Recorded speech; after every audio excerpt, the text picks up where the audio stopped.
नमस्कार, बहुत स्वागत है आपका एबीपी गंगा में। मैं हूं आपके साथ प्राची पाराशर। गंगा दोपहर की शुरुआत करेंगे और बात करेंगे यूपी में आज से शुरू हुए वैक्सीनेशन के महाअभियान की। अवंतिमाई वैक्सीनेशन सेंटर पहुंचकर सीएम योगी ने शुभारंभ कर दिया है और वहां के इंतजाम भी देखे हैं। साथ ही वैक्सीन लगवाने पहुंचे युवा और सेंटर पर मौजूद स्वास्थ्य कर्मियों से भी सीएम ने बात की। मुख्यमंत्री ने कहा कि बिना किसी भेदभाव के लोगों को वैक्सीन लगाने का काम जारी है। केंद्र और राज्य सरकार की कोशिश है कि लोगों को कोरोना महामारी से हर हाल में बचाया जाए। इसके अलावा सीएम ने कहा कि वैक्सीन लगने के साथ ही लोगों को भी मास्क और 2 गज की दूरी का पालन करना होगा, जिससे कोरोना के संक्रमण को फैलने से रोका जा सके। आपको बता दें कि फिलहाल 7 जिलों में टीकाकरण की शुरुआत हुई है, जिनमें लखनऊ, कानपुर, प्रयागराज, वाराणसी, गोरखपुर, मेरठ और बरेली शामिल।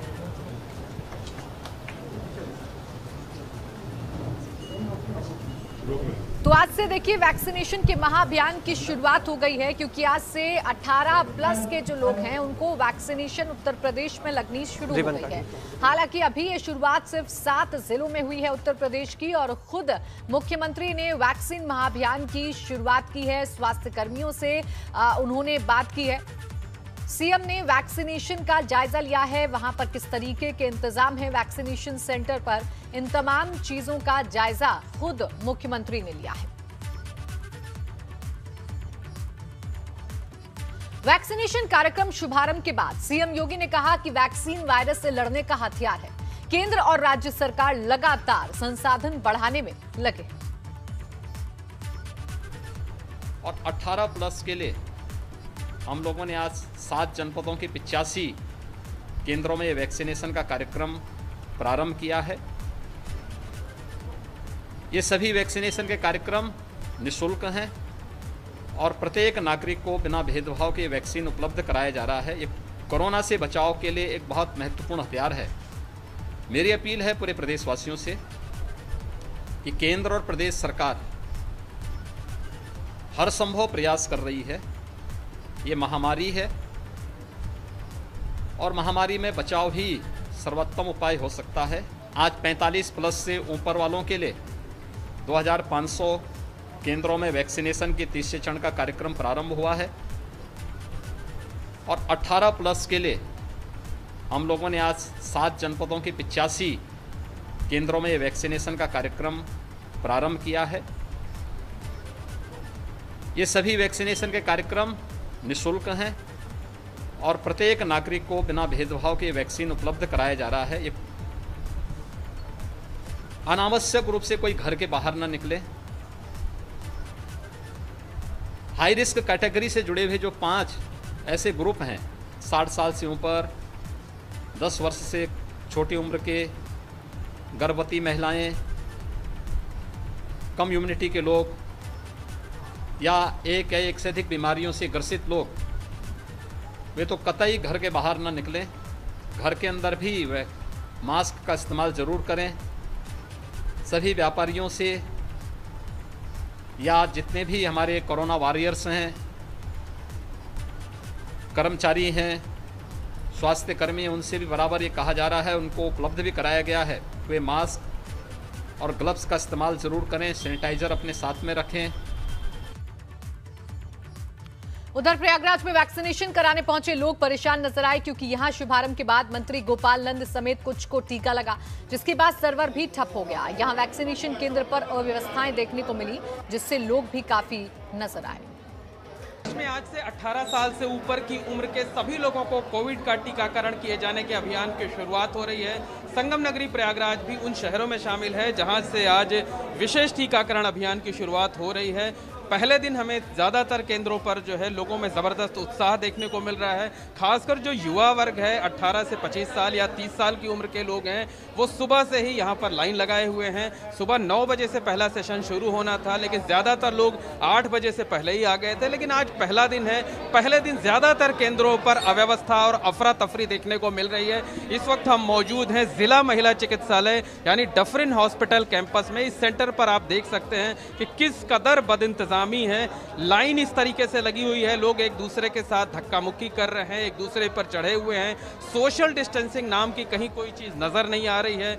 जो लोग सुबह 8 बजे से टीकाकरण कराने के लिए पहुंचे थे, उन्हें बताया गया बाद में कि 11 बजे से टीकाकरण अभियान की शुरुआत होगी। 11 बजे सूबे के कैबिनेट मंत्री नंद गोपाल गुप्ता नंदी टीकाकरण कराने के लिए पहुंचे, उन्होंने अपना टीका लगवाया और वापस चले गए। 2-4 लोगों को टीका लगा, लेकिन उसके बाद अब ये बताया जा रहा है कि जो सर्वर है, जिस सर्वर के जरिए जो है लोगों को पहचान की जानी है, वो सर्वर काम नहीं कर रहा है। लिहाजा कुछ लोग यहाँ पर मौजूद हैं, हम उनसे बात करेंगे और जानने की कोशिश करेंगे। भाई साहब, आप थोड़ा सा आगे आ जाइए, बताइए सुबह कितने बजे से लाइन में लगे हुए हैं और क्या बताया जा रहा है? क्या बता, कितनी बार बता दें, सुबह से इतनी पब्लिक खड़ी है। हम सुबह 7:30 बजे से यहाँ पे आए, बाद में बताया गया कि 11 बजे यहाँ पे होगा। 11 बजे के बाद भी अभी तक वैक्सीन लगना स्टार्ट नहीं हुई है। खासकर सेकंड डोज वालों को भी अभी तक नहीं लगी। कितने खड़े हैं, कितनी देर से। 7 लोगों के अलावा अभी किसी को भी टीकाकरण नहीं लगा हुआ है, किसी का टीकाकरण नहीं हुआ है, जबकि इस सेंटर पर 400 से ज़्यादा लोगों को आज टीकाकरण होना है, उनको वैक्सीन की डोज दी जानी है। जिन लोगों को सुबह 11 बजे से जो है टीकाकरण अभियान होना था और 12 बजे के बाद भी उन्हें अंदर एंट्री तक नहीं मिल पाई है। किस कदर अव्यवस्था है, किस तरह अफरा तफरी है, उसे देखकर तस्वीरों के जरिए खुद ही समझा जा सकता है। लेकिन एबीपी गंगा आपसे अपील करता है कि मुश्किल वक्त है, आज पहला दिन है, इसलिए थोड़ी बदइंतजामी है, लेकिन आप टीकाकरण कराए बिना वापस नहीं जाएं, टीकाकरण जरूर कराएं, क्योंकि यही सुरक्षा कवच है। कैमरामैन अनुराग द्विवेदी के साथ मोहम्मद मोइन, एबीपी गंगा, प्रयागराज। उधर कानपुर में भी वैक्सीनेशन का शुभारंभ किया गया। यहां उर्सला अस्पताल में कैबिनेट मंत्री सतीश महाना ने शुभारंभ किया। इस दौरान तमाम अधिकारी मौजूद रहे। तो पहला टीका राहुल प्रताप साहू नाम के शख्स को लगा। तो ये वो 7 जिले हैं जिनकी तस्वीरें हम एक एक कर आपको दिखा रहे हैं, जिनमें आज वैक्सीनेशन की शुरुआत हुई है। हालांकि प्रयागराज में अव्यवस्थाएं देखने को मिली, लेकिन कानपुर में इस वक्त वैक्सीनेशन हो रहा है और युवा अब वैक्सीनेट हो रहे हैं, कोरोना की वैक्सीन लगवा रहे हैं। ये पूरी तरह से हमारी शक्ल है ना। देखिए, 18 साल से 45 साल के नौजवानों के लिए आज प्रधानमंत्री के आह्वान के ऊपर 1 मई से वैक्सीनेशन का कार्य प्रारंभ हुआ था। कानपुर में उर्सला अस्पताल में इसको प्रारंभ किया है। नौजवानों में उत्साह है लगवाने के लिए और वैक्सीन ही एक सुरक्षा कवच के रूप में आज हम सब लोगों के सामने है। वैक्सीन के साथ ही हम सब लोगों को जो भारत सरकार के स्वास्थ्य मंत्रालय के द्वारा जारी किया गया प्रोटोकॉल, उसको भी पालन करना है। अपने आप के लिए मास्क लगाना है, 2 गज की दूरी बनानी है।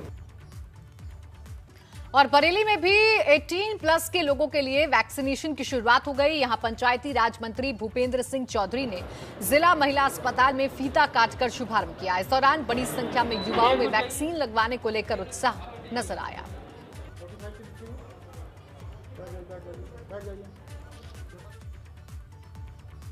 वहीं हरिद्वार में नए कोविड अस्पताल तैयार किए जा रहे हैं, जिससे कि आने वाले दिनों में कोरोना के बढ़ते मामलों को लेकर तैयारियां दुरुस्त रखी जाए। हरिद्वार की तस्वीरें हम आपको दिखा रहे हैं। नए कोविड अस्पतालों को दुरुस्त किया जा रहा है। नए कोरोना अस्पतालों की तस्वीरें आप देख रहे हैं, ताकि अगर हालात बिगड़े तो लोगों को समस्या ना। उत्तराखंड में लगातार कोरोना के केस बढ़ रहे हैं, इसलिए अस्पतालों की भी जरूरत पड़ रही है। और यही वजह है कि जो बड़े सेंटर बनाए गए थे महाकुंभ में, उनको सबको कोविड सेंटर में तब्दील किया जा रहा है। जिला प्रशासन ने इसका अधिग्रहण कर लिया है और ऐसे माना जा रहा है कि बाबा रामदेव पतंजलि योगपीठ इसका संचालन करेंगे। 150 बेड का ये आधार चिकित्सालय है और यहाँ पर महाकुंभ के दौरान कई पेशेंट्स का इलाज किया गया था और सभी सुविधाओं से लैस ये अस्पताल है। लेकिन अभी बेसिक जरूरतें यहाँ जरूर की जानी होंगी। 150 बेड यहाँ पर बनाए गए थे, उसके बाद तमाम कर्मचारी यहाँ तैनात थे। लेकिन फिलहाल अभी ये कह सकते हैं कि जब तक इसको इसका अधिग्रहण प्रशासन नहीं करता है, तो तब तक जो तमाम यहाँ पर कर्मचारी होंगे उनकी तैनाती कैसे की जाएगी, क्योंकि महाकुंभ के दौरान जो तमाम कर्मचारी और यहाँ पर लोगों को तैनात किया गया था, उनकी ड्यूटी कल शाम तक खत्म कर दी गई है। तो अभी देख रहे हैं आप पीछे तमाम जो ये लोग खड़े हैं, कर्मचारी खड़े हैं, ये अपने पेमेंट के लिए खड़े हैं। इनका पेमेंट अभी नहीं मिला है और इसी वजह से ये तमाम कर्मचारी यहाँ खड़े हैं। 30 तारीख को जो महाकुंभ का नोटिफिकेशन था, उस तक इस आधार चिकित्सालय का संचालन किया जा रहा था महाकुंभ के जरिए, लेकिन अब मेला प्रशासन ने इसका अधिग्रहण छोड़ दिया है। अब जिला प्रशासन इसका अधिग्रहण करेगा और ऐसा माना जा रहा है कि पतंजलि योगपीठ 150 बेड के इस अस्पताल को कोविड सेंटर के तौर पर बनाकर इसका संचालन करेगा। कल बाबा रामदेव ने यहाँ पर आकर विजिट की थी, विजिट में जो सुविधाएं यहाँ नहीं थी वो देखा था। उसके बाद जो पतंजलि योगपीठ है वो प्रशासन के साथ मिलकर इस अस्पताल को बेहतर तरीके से बंद करने जा रहा है। 150 बेड का अस्पताल है और यहाँ पर तकरीबन 30 जो ऑक्सीजन गैस बेड है वो यहाँ रखे गए हैं। तो ये कह सकते हैं कि महाकुंभ का जो हॉस्पिटल है उसको कोविड सेंटर में तब्दील कर दिया जाएगा। और कोविड की वजह से जो लगातार पेशेंट्स बढ़ रहे हैं, तमाम दिक्कतें हो रही हैं, उसके बाद ये जिला प्रशासन की बहुत बड़ी पहल कही जा सकती है। लेकिन इससे बड़ा सवाल ये है कि स्वास्थ्य विभाग यहाँ कैसे सुविधा मुहैया कराएगा। हरिद्वार से अपने सहयोगी संजय कुमार के साथ पंकज राणा, एबीपी गंगा। और गाजियाबाद से एक अहम खबर इस वक्त मिल रही है। शनिवार और सोमवार को सभी बैंक बंद रहेंगे। कर्फ्यू के दौरान शनिवार और सोमवार को सभी बैंक बंद रहेंगे। डीएम ने आदेश जारी कर दिया है। तो देखिए, कोरोना कर्फ्यू की जो अवधि है वो बढ़ाई गई है उत्तर प्रदेश में और इसी को ध्यान में रखते हुए गाजियाबाद में फैसला, सभी बैंक शनिवार और सोमवार को बंद रहेंगे।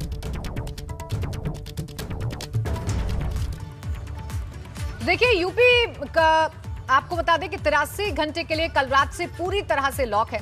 शुक्रवार रात 8 बजे से वीकेंड लॉकडाउन जारी है, जो इस बार मंगलवार सुबह 7 बजे तक जारी रहेगा। इस दौरान सिर्फ जरूरी सेवाओं के लिए ही लोगों को छूट मिलेगी। तो उत्तर प्रदेश 83 घंटों के लिए पूरी तरीके से लॉक है। इस बार कोरोना कर्फ्यू की जो अवधि है उसे बढ़ा दिया गया है। शुक्रवार रात 8 बजे से कोरोना कर्फ्यू शुरू हुआ है, जो कि मंगलवार सुबह 7 बजे तक जारी रहेगा। इस दौरान लोगों की बेवजह आवाजाही पर रोक रहेगी। जरूरी सुविधाएं तमाम चालू रहेंगी। और आगरा में वीकेंड लॉकडाउन के दौरान लापरवाही पर एबीपी गंगा की खबर का असर हुआ है। मजाक बने लॉकडाउन की खबर दिखाने के बाद अब जबरदस्त सख्ती देखी जा रही है। हरि पर्वत चौराहे पर पुलिस सख्ती करती हुई नजर आ रही है। किसी भी शहर, राज्य या देश से संक्रमण की चेन को खत्म करने का एकमात्र इलाज है लॉकडाउन।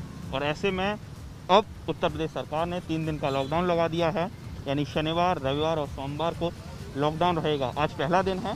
तो आप देख सकते हैं किस तरीके से थाना हरि पर्वत जो पुलिस है हरि पर्वत चौराहे पर बहुत ही सघन चेकिंग अभियान चला रही है। लेकिन बड़ी संख्या में लोग बाहर निकल रहे हैं। ये बहुत ज़्यादा चिंता का विषय है। जो ज़रूरतमंद है उनको जाने की इजाज़त है, लेकिन कई सारे लोग ऐसे हैं जो अनावश्यक कार्यों से भी बाहर निकल रहे हैं। उनसे पूछताछ चल रही है, उनके चालान काटे जा रहे हैं। तस्वीरों में आप देख सकते हैं कि धड़ाधड़ कई सारे चालान काटे जा रहे हैं। आगरा में भी लगातार संक्रमण ने काफ़ी ज़्यादा रफ्तार पकड़ी है। कल भी 893 केसेस आए हैं। लोग कोविड के जो प्रोटोकॉल्स हैं उसको फॉलो नहीं कर रहे हैं। कई सारे लोग हैं जो मास्क नहीं लगा रहे हैं, अगर मास्क लगाए हुए हैं तो प्रॉपर नहीं लगा रहे हैं। सोशल डिस्टेंसिंग की लगातार धज्जियाँ उड़ाई जा रही हैं। और ऐसे में इस 3 दिन के लॉकडाउन को प्रभावी तरीके से उसका पालन कराने के लिए आगरा पुलिस आज काफ़ी ज़्यादा सड़कों पर नज़र आ रही है। आप देख सकते हैं कि इस समय हरि पर्वत चौराहे पर विशेष चेकिंग अभियान चल रहा है। कई सारे लोग ऐसे भी हैं जो बीमार हैं या जिनको बहुत ज़्यादा आवश्यक कार्य है, तो उनकी बातों को समझा जा रहा है और पुलिस उनको जाने दे रही है। लेकिन कई सारे लोग ऐसे हैं जो अपने काम के लिए जिस तरह की जो डेली रूटीन रहता है ऐसे में निकल रहे हैं, तो उन पर कार्रवाई हो रही है, उनका चालान काटा जा रहा है या उनको वापस भेजा जा रहा है। कुल मिला के लॉकडाउन ही अंतिम विकल्प है, ये खुद प्रधानमंत्री ने कहा है। उत्तर प्रदेश सरकार ने 3 दिन का लॉकडाउन लगाया है और इस लॉकडाउन का प्रभावी अनुपालन कराने के लिए आगरा पुलिस आज पूरी तरह से सड़कों पर है, लगातार लोगों पर कार्रवाई कर रही है जो अनावश्यक तौर पर बाहर निकल रहे हैं। आगरा से नितिन उपाध्याय, एबीपी गंगा। उधर नोएडा स्टेडियम में अस्थायी अस्पताल बनाया जा रहा है। शूटिंग रेंज परिसर में अस्थायी अस्पताल का काम शुरू हो गया है। नोएडा प्राधिकरण 50 बेडों का अस्थायी अस्पताल बना रहा है।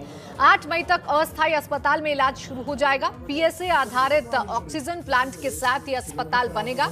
तो बढ़ते संक्रमण को देखते हुए, बढ़ते मामलों को देखते हुए अब जो तमाम जरूरी चीजें हैं वो की जा रही हैं, एक्स्ट्रा चीजें की जा रही हैं और अब नोएडा स्टेडियम में भी 50 बेड का अस्थायी अस्पताल तैयार कराया जा रहा है। शूटिंग रेंज परिसर में अस्पताल बन रहा है और 8 मई से यह अस्पताल शुरू हो जाएगा, ऐसी जानकारी मिल रही है। ऑक्सीजन प्लांट से लैस होगा यह अस्पताल, ऐसी जानकारी मिल रही है। यानी लोगों को बेड की कमी ना हो, इसके लिए अब तमाम इंतजाम नोएडा प्राधिकरण ने भी शुरू कर दिए हैं। और अब खबर गोंडा से, जहां जिला अस्पताल में हंगामे का मामला सामने आया है। जहां मरीज के परिजनों ने इमरजेंसी वार्ड में घुसकर सर्जन डॉक्टर बीके गुप्ता के साथ अभद्र व्यवहार किया और जान से मारने की धमकी तक दी। अब ये वीडियो वायरल हो रहा है। दरअसल मरीज के परिजनों ने डॉक्टर्स पर ऑक्सीजन की कालाबाजारी का आरोप लगाया था। हंगामे की शिकायत पुलिस को की गई। गाली गलौज, जान से मारने की धमकी, धक्का मुक्की किया हमारे साथ। तो आपने इसके मतलब कुछ किया, आपने शिकायत? हाँ, हमने शिकायत किया तो पुलिस आई थी। ये आपके साथ में गाली गलौज किए थे और मारपीट करने किए थे? हाँ, जान से मारने की धमकी दिया। और अब खबर दिल्ली से। पंचायत चुनाव की मतगणना पर सुप्रीम कोर्ट में सुनवाई हुई और मतगणना पर रोक वाली याचिका को सुप्रीम कोर्ट ने खारिज कर दिया है। सुप्रीम कोर्ट ने मतगणना करने की इजाजत दी है। सेंटर पर कोविड प्रोटोकॉल का पालन हो, ये सुप्रीम कोर्ट की तरफ से निर्देशित किया गया है। तो देखिए, कल यूपी में पंचायत चुनावों की मतगणना होनी है और इसी को खत्म करने के लिए, इसी को पोस्टपोन करने के लिए एक याचिका दाखिल की गई थी सुप्रीम कोर्ट में, लेकिन इस याचिका को सुप्रीम कोर्ट ने खारिज कर दिया है। यानी कल ही पंचायत चुनाव की मतगणना उत्तर प्रदेश में होगी। अब ये तय हो गया है। हालांकि सुप्रीम कोर्ट की तरफ से निर्देशित किया गया है कि जितने भी मतगणना केंद्र उत्तर प्रदेश में बनाए जाएंगे, उन तमाम केंद्रों पर कोविड गाइडलाइंस का पालन किया जाए। अब देखने वाली बात यह होगी कि कोविड गाइडलाइंस का पालन कैसे किया जाता है, क्योंकि इससे पहले जब मतदान हुआ तो कोविड गाइडलाइंस की जमकर धज्जियां उड़ाई गई थी। जगह जगह मतदान केंद्रों पर भारी भीड़ नजर आई थी। अब देखने वाली बात यह है कि मतगणना के दिन किस तरीके के इंतजाम किए जाते हैं। तो देखिए, पंचायत चुनाव को लेकर कोविड नियमों की धज्जियां उड़ रही हैं। दरअसल कल मतगणना होनी है और उसके पास के लिए ब्लॉक पर जगह जगह भीड़ लगी है, जिसमें कोविड नियमों का बिल्कुल भी पालन नहीं किया जा रहा है। 3 तस्वीरें आपकी टीवी स्क्रीन पर हैं। हरदोई, सीतापुर और सोनभद्र का हाल आप देख सकते हैं और आप अंदाजा लगा सकते हैं कि उत्तर प्रदेश में जगह जगह किस तरीके के हालात होंगे। और ये तस्वीरें ऐसे वक्त में जब कोरोना संक्रमण थमने का नाम नहीं ले रहा है, कितनी भयावह साबित हो सकती हैं। 3 तस्वीरों के जरिए आपको दिखाने की कोशिश कर रहे हैं। देखिए, एक तरफ सुप्रीम कोर्ट ने निर्देश दिया है कि मतगणना केंद्रों पर ध्यान रखा जाए कि कोविड गाइडलाइंस का पालन हो, तो वहीं उससे ठीक पहले आज की तस्वीरें आप देखिए। जब पास लेने के लिए इस तरीके की भीड़ है, जब पास लेने के लिए कोविड नियमों की धज्जियां उड़ाई जा रही हैं, तो कल मतगणना केंद्रों पर किस तरीके के हालात होंगे, ये जरूर देखने वाली बात होगी। चूंकि ये बहुत बड़ी चुनौती है प्रशासन के लिए, शासन के लिए, कि मतगणना केंद्र पर कोविड गाइडलाइंस का पालन कराया जाए और अब किस तरीके के इंतजाम किए जाएंगे, ये जरूर देखने वाली बात होगी। बहरहाल ये 3 तस्वीरें आपके सामने हैं। पास लेने के लिए भीड़ लगी हुई है। सोशल डिस्टेंसिंग नाम की कोई चीज यहाँ पर नजर नहीं आ रही है। लोग एक दूसरे से सटे हुए खड़े हुए हैं। मास्क जरूर है लोगों के चेहरे पर, लेकिन वो मास्क भी इस तरीके का लगाया हुआ है कि कोई भी फायदा उस मास्क के लगाने से नहीं है। तो मतगणना के पास को लेकर ताक पर तमाम नियम।